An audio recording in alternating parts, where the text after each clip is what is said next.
Students आज हम लोग पढ़ेंगे अबाउट सब्स्टिट्यूशन रिएक्शंस के बारे में। सो सब्स्टिट्यूशन रिएक्शन सिंपली इसका मतलब क्या होता है कि एक ग्रुप किसी और ग्रुप को रिप्लेस करेगा, उसको डिस्प्लेस कर देगा, राइट? अब वो जो ग्रुप रिप्लेस करने जा रहा है वो आपका एक इलेक्ट्रोफाइल भी हो सकता है और न्यूक्लियोफाइल भी हो सकता है।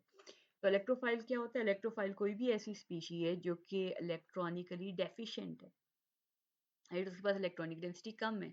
और न्यूक्लियोफाइल कोई भी ऐसी स्पीशी होती है जिसके पास इलेक्ट्रॉनिक डेंसिटी ज़्यादा हो। तो इन जनरल अगर हम कहते हैं कि अगर आपके पास जो अटैकिंग स्पीशी है उसके ऊपर पॉजिटिव चार्ज आ गया तो आपकी इलेक्ट्रोफाइल होगा, और अगर उसके पास लोन पेयर हैं या उसके पास नेगेटिव चार्ज है,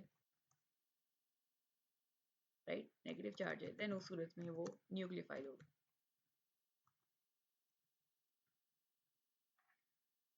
राइट। इलेक्ट्रोफाइल हमेशा इलेक्ट्रॉनिकली रिच स्पीशी पे अटैक करेगा और जो न्यूक्लियोफाइल है वो हमेशा इलेक्ट्रॉनिकली डेफिशिएंट स्पीशी पे अटैक करेगा। ये हमेशा फिक्स्ड है। कभी भी आपका इलेक्ट्रोफाइल किसी भी इलेक्ट्रॉनिकली डेफिशिएंट कार्बन पे अटैक नहीं कर सकता, और कभी भी कोई न्यूक्लियोफाइल इलेक्ट्रॉनिकली रिच सेंटर पे अटैक नहीं कर सकता, राइट। तो यहाँ हमारे पास डिपेंड करता है कि अगर आपका कोई भी इलेक्ट्रोफाइल है और वो रिएक्ट कर रहा है, राइट, वो अटैक कर रहे हैं, देन ऐसी सब्स्टिट्यूशन को हम कहेंगे इलेक्ट्रोफिलिक सब्स्टिट्यूशन रिएक्शंस। लेकिन अगर आपका न्यूक्लियोफाइल अटैक कर रहा है देन उस सूरत में हम लोग कहेंगे कि जो हमारी सब्स्टिट्यूशन है वो न्यूक्लियोफिलिक है। इलेक्ट्रोफिलिक सब्स्टिट्यूशन रिएक्शंस आपके पास सिर्फ और सिर्फ एरोमेटिक सिस्टम्स के अंदर होती हैं, राइट। लेकिन अगर आप एलिफैटिक सिस्टम के बारे में बात कर रहे हैं, यानी अगर आपका सब्स्टिट्यूएंट किसी भी sp3 कार्बन के साथ अटैच्ड है, राइट, तो उस सूरत में हमारी जो सब्स्टिट्यूशन होगी वो होगी एलिफैटिक सब्स्टिट्यूशन,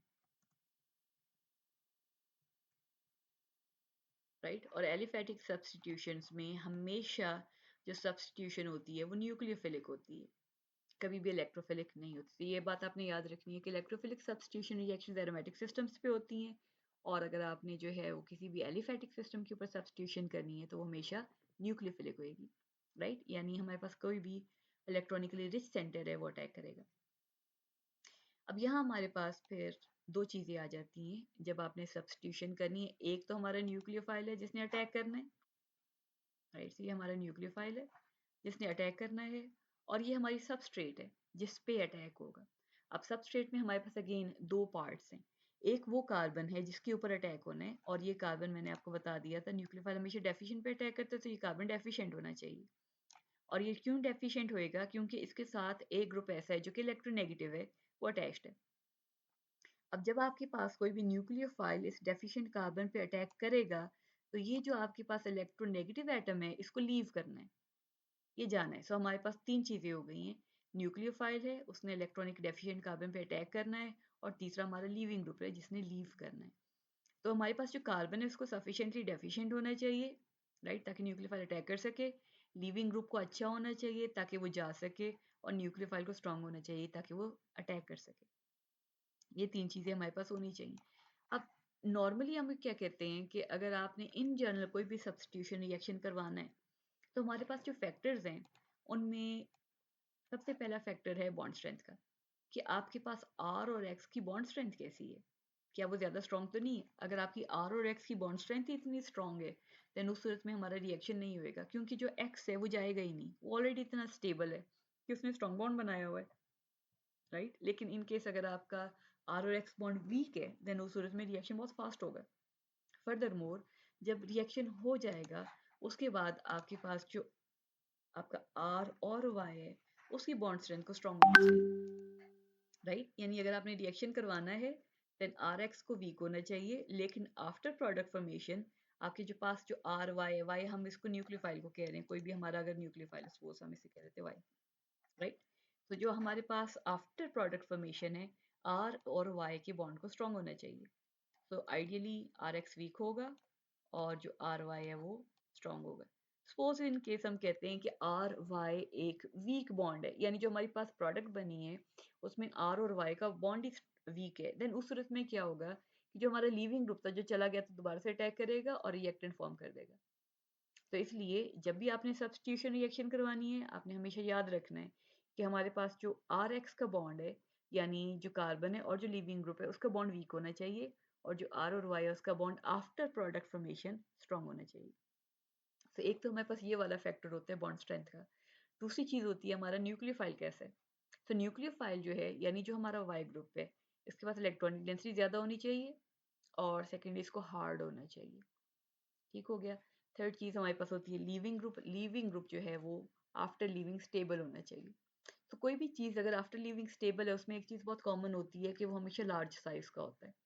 तो अगर आपके पास कोई भी लीविंग ग्रुप है, अगर वो लीव कर रहा है और उसका साइज लार्ज है, देन वो अपने आप को स्टेबल कर सकता है। और आपने ये पढ़ा हुआ है कि अगर आपके पास कोई भी ग्रुप है अगर वो चार्ज है और उसका साइज लार्ज है, देन उस सूरत में हम उसे कहते हैं कि वो सॉफ्ट स्पीशी होता है, राइट। तो लिविंग ग्रुप को सॉफ्ट होना चाहिए, और जो आपका न्यूक्लियोफाइल है उसको हमारा हार्ड होना चाहिए। तो ये आपका रिएक्शन जो है वो सक्सेसफुल होगा और प्रोडक्ट स्टेबल होएगी, राइट।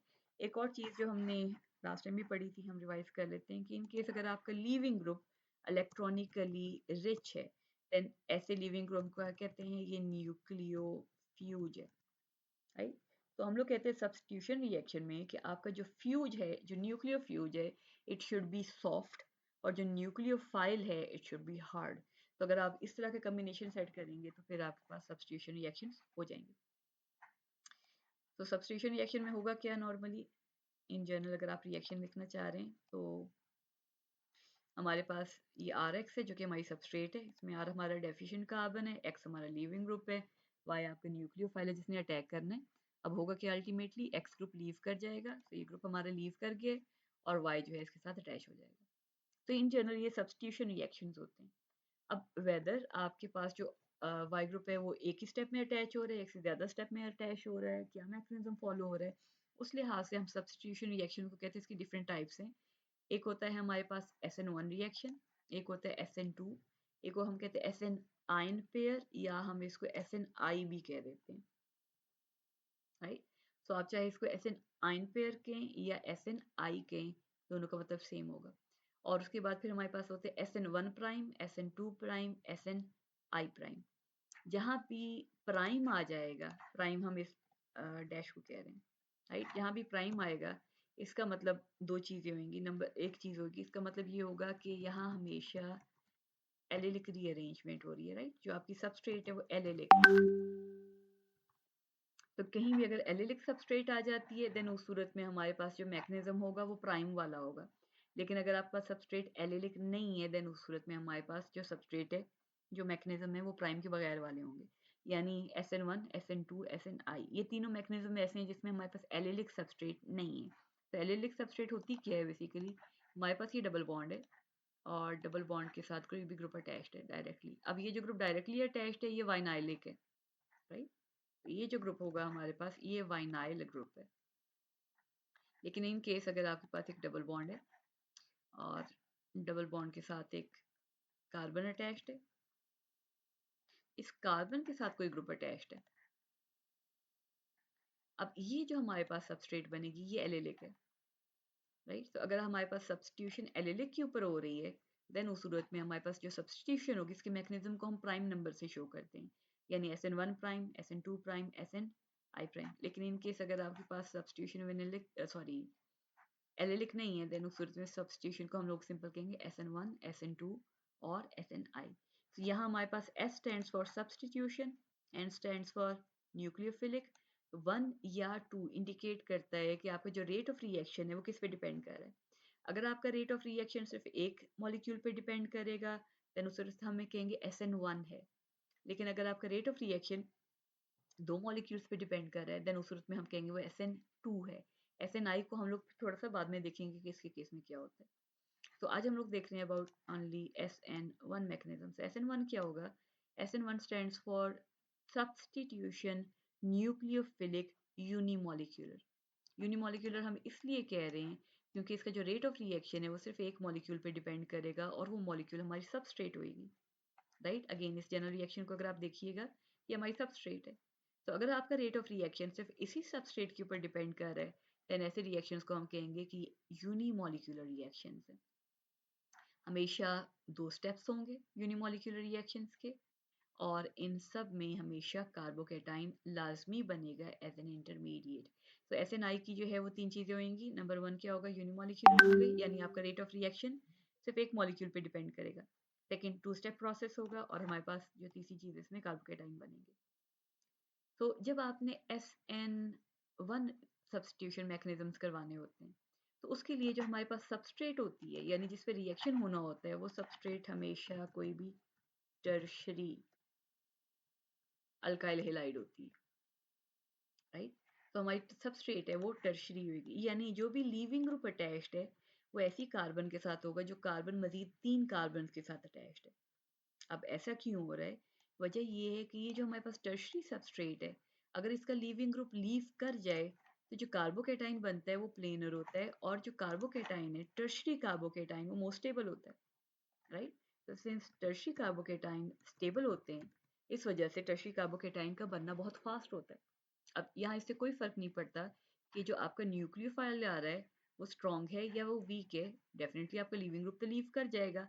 अब हमारे पास जो न्यूक्लियोफाइल है जब वो अटैक करेगा, अब चूंकि कार्बोकेटाइन प्लेनर है, इसका मतलब ये है कि जो न्यूक्लियोफाइल है वो अबव से भी आ सकता है और वो बिलो साइड से भी आ सकता है, दोनों साइडों से आ सकता है, और दोनों की पॉसिबिलिटी 50-50 है। तो हमारे पास दो प्रोडक्ट्स बनेंगे। एक जो प्रोडक्ट बनेगा उसमें जो हमारा अटैकिंग ग्रुप होगा, यानी जो न्यूक्लियोफाइल है, वो उसी साइड से अटैच होगा जिस साइड पे आपका लीविंग ग्रुप अटैच था। तो हम कहेंगे कि हमारी जो कन्फिग्रेशन है वो रिटेन्ड है। रिटेन्ड का मतलब होता है सेम है, उसमें चेंज नहीं आया। तो अगर आपकी कन्फिग्रेशन रिटेन्ड है, ठीक है, इसको हम कहेंगे रिटेंशन ऑफ कन्फिग्रेशन। तो हमारे पास एक प्रोडक्ट बनेगा विद रिटेंशन ऑफ कन्फिग्रेशन, यानी उसमें जो कन्फिग्रेशन है, अरेंजमेंट है, कन्फिग्रेशन अरेंजमेंट को कहते हैं। तो जो आपकी कन्फिग्रेशन है वो वही होगी जो कि आपके रिएक्टेंट की थी। लेकिन जो दूसरा प्रोडक्ट बनेगा उसमें जो आपकी कन्फिग्रेशन है वो आपके रिएक्टेंट से बिल्कुल अपोजिट होगी, राइट। हम इसे कहेंगे कि हमारी कन्फिग्रेशन इन्वर्ट हो गई है।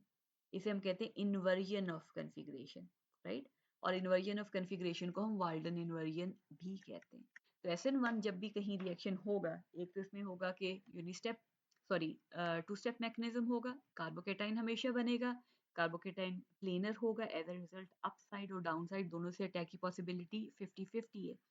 हमारे पास दो प्रोडक्ट्स बनेंगी, दोनों प्रोडक्ट्स में एक प्रोडक्ट ऐसी होगी जिसमें रिटेंशन ऑफ कन्फिग्रेशन होगी, एक प्रोडक्ट ऐसी होगी जिसमें इन्वर्जन ऑफ कन्फिग्रेशन होगी।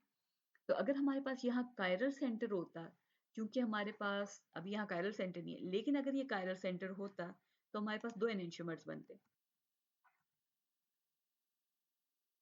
राइट। और ये दोनों एनेंटियोमर्स जो बनने थे, ये दोनों एनेंटियोमर्स 50-50 में बने थे, यानी 1:1 में बनने थे। एज अ रिजल्ट ये जो एनेंटियोमर्स बनने थे ये रेसिमिक मिक्सचर होता। वजह क्या है, रेसमिक मिक्सचर हम इसलिए कह रहे हैं क्योंकि अगर आपके पास एक जो आपका एनेंटियोमर है अगर क्लॉकवाइज रोटेट करेगा तो दूसरा 100% उसकी सेम वैल्यू के साथ नेगेटिव साइड पे अटैक करेगा, रोटेट करेगा प्लेन पोलराइज्ड लाइट को।